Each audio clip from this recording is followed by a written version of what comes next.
All right, let's go ahead and go over the questions first.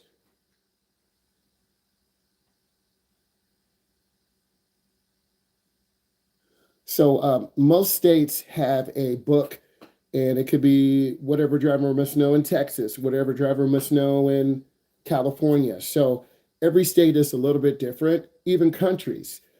So those books give you information about the pavement markings, driving test, maneuverability. So you really want to take the time if you move to Hawaii and you're there for an extended period of time. They have volcanoes there, they have eruptions there. So we don't have that in our state. So if you really want to become a good driver, you need to take more time to invest in you. And that's how good you want to be. If you really want to be a good gamer and play for EA Sports and one of those pro teams, you got to have a fast refresh monitor. You got to have a 4090. You got to put in work. I just like to put in work. I like to be prepared. And I'm prepared today, and you're going to really work hard. Um, in terms of printing worksheets, I think a notebook is a really good idea because you're going to have this skill for the rest of your life. And if you learn the right way to become a good driver, you're going to be a really good driver. If you learn the wrong way and you don't put hard work in, you're going to be kind of lazy. You're barely past your driving test. You're barely past your knowledge test. You're kind of barely get by. So if you want to be that type of person, I know I don't. I'm trying to go hard all the time. I'm trying to live my best life. That's how I roll. That's what I do. You don't have to be like me because I'm not like you and you're not like me. But I have a chance to impact your life. I have a chance to allow you to be successful. So why not do that? Do most cars have ABS? Most do. There's some cars, maybe 2010 and under, or 2008, or late 2000s, or early 2000s, or late 1990s that do not have ABS. ABS is a computer controlled system. You hit the brakes, it pulsates the brake pad so you don't get out of control. Most cars today have a computer control system that's spying on you. Yes, it spies on you. Once your parents click all the OKs to sync their phone with the computer and it knows your address, you can look it up if you don't believe me. The cars are spying on your driving habits, how hard you push the gas, how hard do you stop, how hard is the engine revving. And a lot of this information is sent to insurance companies. So this is what all of us are facing today because cars are spying. They're third-party apps, and that information is very valuable to the insurance companies, to other companies that track what cars do. So when you guys drive your parents' car, if you're out clowning around, they could get a report sent to their phone, and then they could confront you with the evidence. So that was on the internet. If you lose total vision when driving, what do? I would try to get over to the side, to the right of the road as carefully as possible without panicking. Maybe you had a stroke, maybe you had a mild heart attack, maybe you had a medical condition. I had a kid have a seizure in their car one time, and then we rushed them to the hospital. So those emergency situations do happen all the time, and you kind of have to be prepared for the unexpected. I would have a tow rope in the car. I would have jumper cables. I would have a flashlight, a hoodie, maybe some Timberland shoes, maybe an energy bar, because your car can break down anytime and you might have to walk for 2 or 3 or 4 miles. So you got to be prepared for those unexpected things no matter what time of year. You can't just be pimping in bubble shoes, flip flops, and a white tee because you might have to get on the ground and work under your car. So you got to be prepared for that. What is the tire pressure system? Most cars today have a tire sensor. It's a piece of, let's look at this battery pack from my GoPro. Let's pretend this is a tire pressure sensor. The actual valve will come out through the rim and it will screw into this. It's a sensor in here and it measures the pressure inside your tire. If your tire is underinflated, it will overheat and blow out. If your tire is overinflated, you won't get good traction. So it's really important. And your tire pressure sender won't really go off until you lose a lot of pressure. So once a month, you need to be checking your tires. How do head restraints help the driver? In case you get rear-ended, you'll be knocked forward. And then when you come back, it will support the back of your head so you don't have whiplash. So they're designed to do that. You do not want to get hurt and break your neck and become paralyzed. Okay? So people who don't wear seatbelts, they end up flying forward. Their head hits the windshield, they hit the dashboard, and they go back very rapidly. And then they break one or two bones in their neck. And that's where your spine is. And if a bone pierces your spine, you could be paralyzed from the waist down on one side. So it's real out here, but all of you are, you believe you're in the kryptonite quotient. You're young, you think nothing will happen to you, but your age group dies first. That 16 to 24-year-old group, you die first. And out of this group, male drivers die sooner than female drivers. Why? We have track hawks, we have Hellcats, we have Chargers, we have all of these big pop, but don't blame General Motors. Don't blame Chrysler. It's you. You're the one driving, going 80 in your neighborhood, and your friends and neighbors have you on Ring doorbell. So now you're driving 80 in the neighborhood, 100 doing donuts, and Jennifer down the street, we're just using Jennifer. Jennifer down the street, yeah, it's that Cole guy again. He's got his dad's track hawk. He always does donuts in the middle. Yep, Cole is like, yes, I do, ma'am. And I got 1 million views. But guess what, Cole? That's reckless driving. She's tired of it. And you took out her flower bed. So now she's got video. She's going to call the sheriff, and you arrest it. So you're going to run home to daddy and mom, run upstairs, and pretend you're asleep. Police going to knock at the door. They're going to knock at the door. You arrested. Guys, you can't clown around anymore. The days of you being free are over, baby. They're over. Why? Because there's security cameras today. You can't do anything. All your neighbors have cameras. There are cameras at the store. There are cameras in every single building. So if you go out and clown around and cause an accident and try to blame someone else, you're done. Because what's going to happen, the people are going to get a lawyer. They're going to subpoena everyone in the neighborhood and all the stores where the accidents happen. A subpoena is when they give an order to release the video. Become a lawyer. Anyway, you're done. They saw you clown around. You did 100. You cut off a lady. She got scared. Her car flipped. She hit a telephone pole. So, and a lot of people had dash cams too. They're watching you clown. Yeah, they cut me off. Well, bro, you were doing 25 and a 70 on the freeway. What am I supposed to do? So I'm just letting you know it's very serious out here today, and everyone's held accountable. I'm held accountable. You held accountable. And if you clown around, you will not be able to do what you need to do. So you just need to have that little angel. You need to be in good behavior because you will get caught. You will get caught. And then your parents are going to look stupid. You're going to look stupid. And then you're going to go to jail. They're going to take your parents' car. And then you're going to be crying in the youth home. I'm going to keep going. We're keeping it real today. We're not even going to lie to you because some of you on some fairy tale stuff. What car do we take on drives? Whatever car the company has, usually it's Impalas. It could be Kias. It could be smaller Chevys. Most drivers here companies have mid-sized vehicles. Depends on what's available in the lot. I like a mid-sized vehicle. I'm a big guy. Once you're comfortable, you will be comfortable. I like a car that's safe, that gets good gas mileage. So you will drive a variety of cars.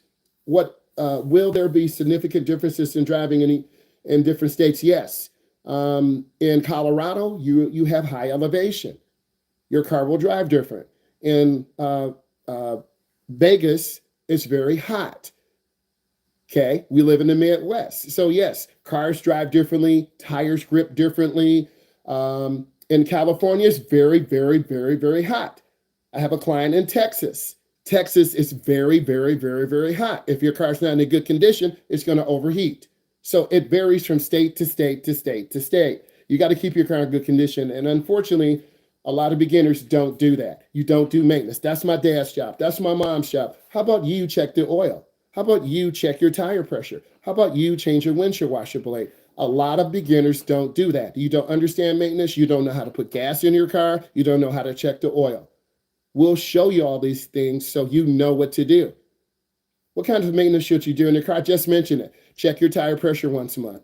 Check your windshield wiper blades. You might have to check your antifreeze when it's cold. You have to check your oil. I'll show you how to do that. It's a long aluminum stick. It's long. It's marked at the end. You got to make sure you have adequate oil in the car. Typically, the driver's ed car, we're doing, every kid drives 10 to 15 miles. We drive about 100 miles a day, 150 a day. The car's running from the morning, noon, and night. That's a lot of wear and tear. Okay, so you're happy to see me. Hey, how you doing? But I'm on my 5th hour or 6th hour. Okay, so I take breaks every 4 hours, right? I'm trying to hustle, stack up that money. I want to do a good job. But at the end of the day, you're going to be really comfortable in the car, and I'm going to make sure you're comfortable. Do we have a license? To have a license, do we know how to drive a manual? No. Most of the cars in the United States, 85 to 90% are automatics. Some driving schools use manuals, but we do not. If we were in the UK, shifting gears all day, first, second, third, fourth. In India, Australia, so primarily here in the United States, most of our cars are automatics, but you may have a dad or a mom that's got a Vet or a Mustang or a ZL1 Camaro, right? The Camaro I have is a Gen 1 1968 RS. It's from Texas, small tire car, runs about 9 O's at 150, nothing special today. I have a parachute, 5-point seat belt, cutoff switch, all these safety things, fire suit. So that car goes about 150 and a quarter, about 9 flat, all motor, nothing special today. You can get a turbo and put those on and go low 8s. So, but you have to have proper safety equipment. You have to have proper maintenance. Are certain cars easier to drive? Mid-sized cars, I think, are easier to drive. Like your dad's may have a big truck.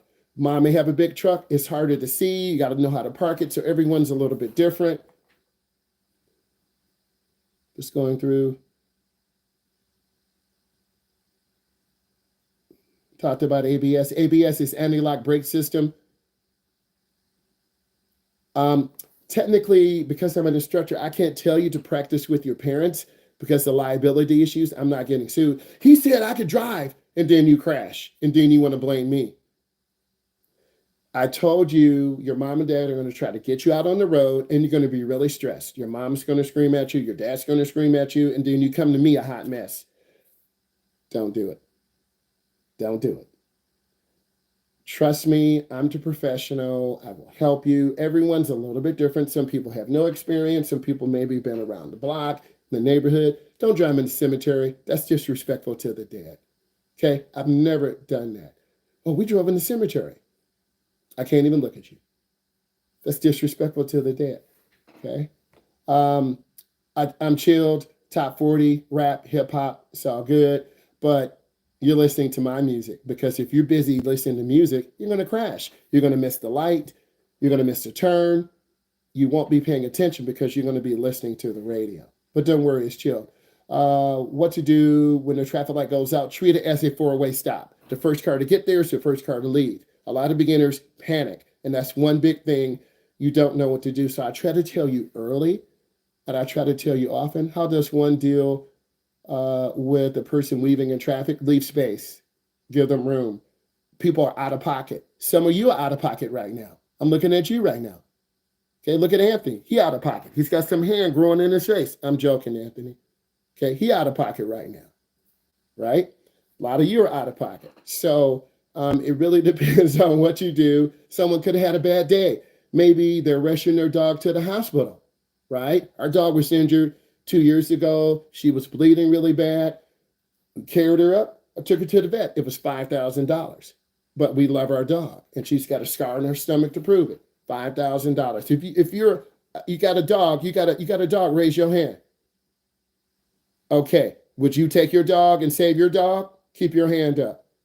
Done. So I'm not mad. I'm going to talk low. If I talk too loud, she'll come down. So to save her was $5,000. She almost bled out to death, had to have emergency surgery. So just because someone is injured doesn't give you the right to speed through traffic, right? But those events happen. Maybe you broke your arm as a kid. Maybe you were in a bike accident. Your tooth got knocked out. Mama, I'm dizzy. You got to go get an emergency CAT scan. Kids happen. I have people who are in the ER. My mom is a nurse, so we hear those stories. When it's a bit, when is the highway most busiest? 2:30 to about 6:30. 2:30 p.m. to about 6:30 p.m. Is it better to have an auto drive vehicle? It depends on what you feel comfortable with. What's your favorite part of driving? Seeing students learn how to drive, getting comfortable, making turns, parallel parking. Um, why do we need to hold the wheel at certain angles? Good question. I wouldn't consider it angle. I wouldn't consider it hand position. AAA, according to AAA, 7 and 5. Hands are down toward the bottom of the wheel. 7 is your left hand on the left side. 5 is your right hand because there are airbags in the middle of the steering wheel. So that seems to be the most safe position, but every 3 or 4 or 5 years, they change it. You're going to learn from me. You're going to learn from TikTok. You're going to learn from YouTube. You're going to learn from your mom. You're going to learn from your dad. You're going to learn from your OG uncle. Everyone is a little bit different, and you're going to find out what hand position is good for you. I'm very tall. I have very long arms. Yes, I can dunk on you. Yes, I can still touch the rim. So why would I be? That's right, Audrey. She's like, okay, bro. Right. Yes. You don't want to be, you want to be 8 to 10 inches away from the steering wheel. You don't want to have the steering wheel really close to you because there's an airbag. If you have a crash, airbag is going to deploy. Good question. I've seen buttons near the front of the car. Oh, those buttons are for parking. They're sensors. Another good question. They're little sensors that are on the front of the bumpers and the back. And as you park, it's a little sensor on there. And that helps you when you're backing in. Don't hit mom and dad's garage. Don't hit the Corvette. Don't hit the Grand National. Never that. Never that. I don't know if the Grand National has ABS. I know the Grand National doesn't have sensors on there, but certain cars are from a certain time period. And back then, that was the latest technology. It doesn't mean they're any safer or dangerous. A car in the 60s can kill you. A car in the 80s. Your newer 2024 car could have a computer malfunction. And some cars did have computer malfunctions and they would suddenly accelerate and people were killed. I'm just being real with you. So occasionally there are computer malfunctions in the system. Maybe the wiring harness is pierced, 2 wires are touching. It happens. So good question. The students usually drive in the parking lots. We go into the parking lots. We go across the street from the school. I like to make 12 right turns, 12 left turns. I want to teach you to look through the window. So there are a lot of blind turns that you have to look to your left or you have to look to the right. I'm trying to get you to have vision. It's almost like you're in a race car. So if you don't look where you're going to go straight off the road. And that's what a lot of beginners do. They look straight ahead, but the car is going to the left. So you want to make sure when you're driving, you look where you're going. And a lot of beginners have the blinders on. They just look straight, but there's a person to the left. There's a car to the right. So right around that second or third drive, you're going to feel more comfortable. It's common for many people to retake the class. Probably 1 in every 250. Maybe you have a really difficult schedule. You can't make the drives. Maybe you got sick. Maybe you got arrested. Had a young man got arrested. He was at the youth home. He was gone all summer. I said, "Hey, where you been?" I've been gone for a while. I knew what that meant. So we have to get you guys done in a certain amount of time. So it depends. Maybe people might be too immature. Everyone's a little bit different. Some students are 16, some students are 17. And I had one student who was 18. He paid for his class. He wanted to take the class. When you're 18, certain states don't allow 18-year-olds or 19-year-olds to take the class, but they're considered timed out. So everyone's a little bit different. Everyone matures a little bit differently.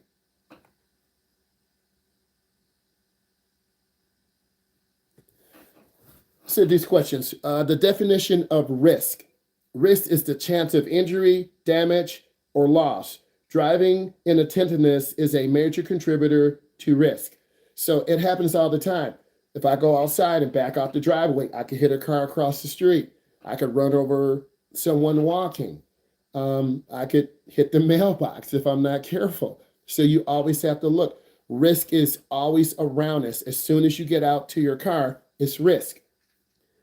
Name the 6 characteristics of risk. It's always present. Highway users and other vehicles. Perceived risk differs from actual. People do not identify risk when it actually is there. It's raining.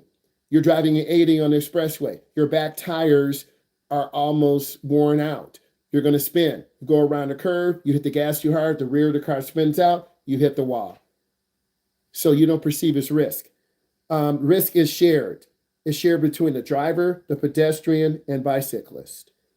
Risk can be changed based on the perception of the risk, what you do when you see it. You're driving in downtown Detroit. You're driving in downtown Houston, Texas. You're driving in downtown California, Cleveland. There are thousands of people out. Maybe Cleveland got their #1 draft choice. They're happy, but people are walking in the street.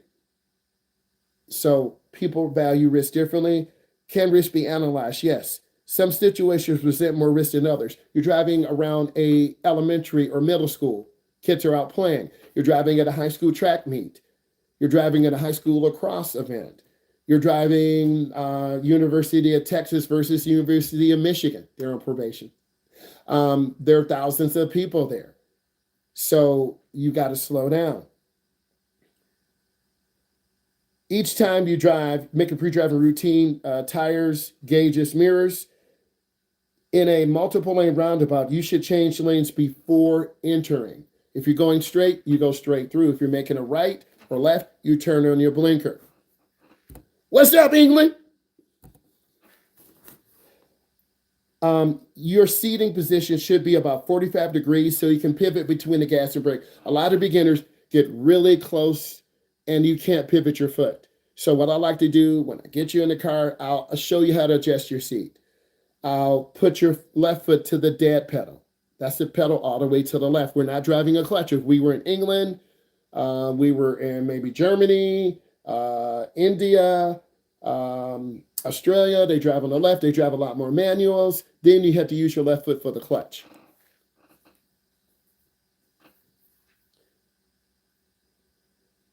When should you adjust your mirrors? Before or after you adjust your seat? After you adjust your seat.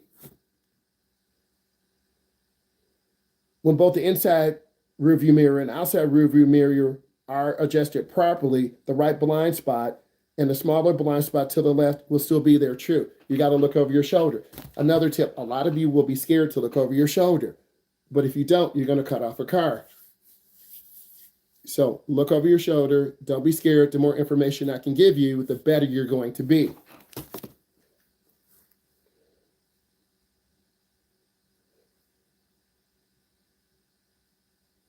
Head restraints, when properly adjusted, provide the most protection of a vehicle struck from behind. This is the rear. When a vehicle is equipped with airbags, the safest position for any child restraint is in the middle of the rear seat. If the temperature light comes on while driving, you should pull over, turn off the engine, and check the fluid levels once the car cools off. Inertia is the primary reason that safety belts are important to the driver in a crash. This is true because you'll be thrown forward. If you're going to the curve to the left, you'll fly off the road to the left. If you're going in the curve to the right, you'll be pulled out to the right. So seat belts keep you strapped in the car.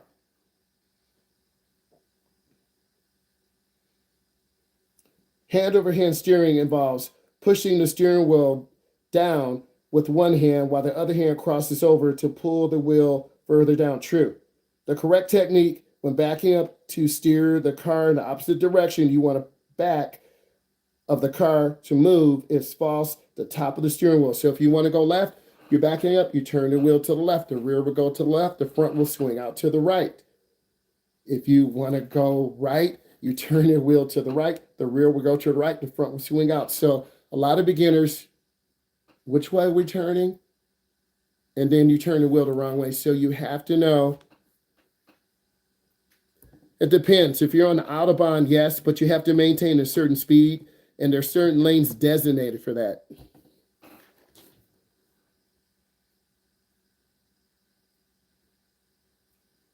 A four-way emergency flashers warn the driver that your vehicle has stopped and cannot be moved. So whenever there's a mechanical breakdown, you turn on your four-way lights. You still can get hit by other cars, but you have to let other drivers know, hey, my car's broken down. I got to get over to the side. Your vehicle's outside mirrors should be adjusted in a way that blind spots are reduced. This is true. Which of the following is an advantage of using enhanced mirror settings? Your head and shoulder strain is greatly reduced. As you are about to enter the vehicle from the street side, you should stand at the front of the vehicle to see oncoming traffic. This is true. You never want to turn your back to traffic. If you approach an intersection with stop signs and without stop signs and signals, you should slow down and yield for pedestrians and other traffic that arrives there first. This is true. A lot of beginners panic. You have to stop. You have the right of way when only someone gives it to you. A driver's field of vision should include the entire area of the car. When turning at an intersection from a stop, the size of the gap depends on the speed. A lot of beginners, you're going to pull out in front of cars. You're going to give me a heart attack. You're going to give your mom a heart attack. You're going to give your... Don't scare the instructor. Don't scare your parents. Wait for a gap. That's the hardest thing to do because you're judging traffic from your left. You're judging traffic from your right. So beginners don't judge traffic good. So you're going to pull out, Xavier. Your mom is going to be in the car. She's going to say, oh my God, stop. Mom, why are you having a heart attack? So you've got to really make sure it's clear. Don't scare your parents. Whoever's in the front seat is the coach. Okay? If mom is in the front, dad's in the back. Mom tells you to go straight. Dad says turn. You're going to stop in the middle of the street. So you really want to be careful with that.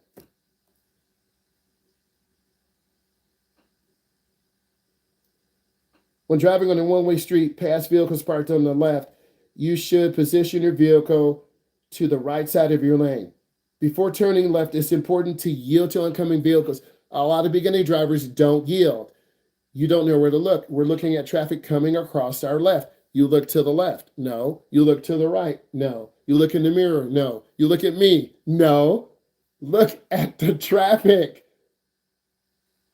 Because if you don't look, we're going to get hit. Don't scare the instructor. Now,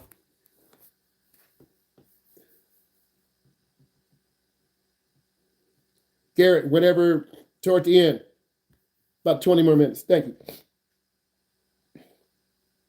So you got to yield to traffic. Which of the following is true about regarding mirrors? Drivers should glance in their mirrors often. You got to see who's behind you, who's beside you. Get out of car's blind spots. Thank you. I'm wishing you the best too, Diane. It's always awesome. I'm glad you're here. Please share more questions. I'm going to try to put some more questions together for our UK viewers. I'm blessed. And please subscribe too. Thank you. Okay, let's continue. When driving past vehicles parked on the right, you should position your vehicle to the left portion of the lane. When preparing to move your vehicle, after you shift gears, the next step is to put the park brake down.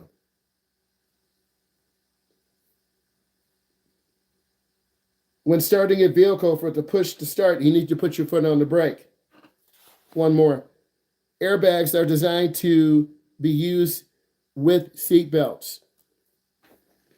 Just what you value, share, watch it, and if you really want to, subscribe. Bye.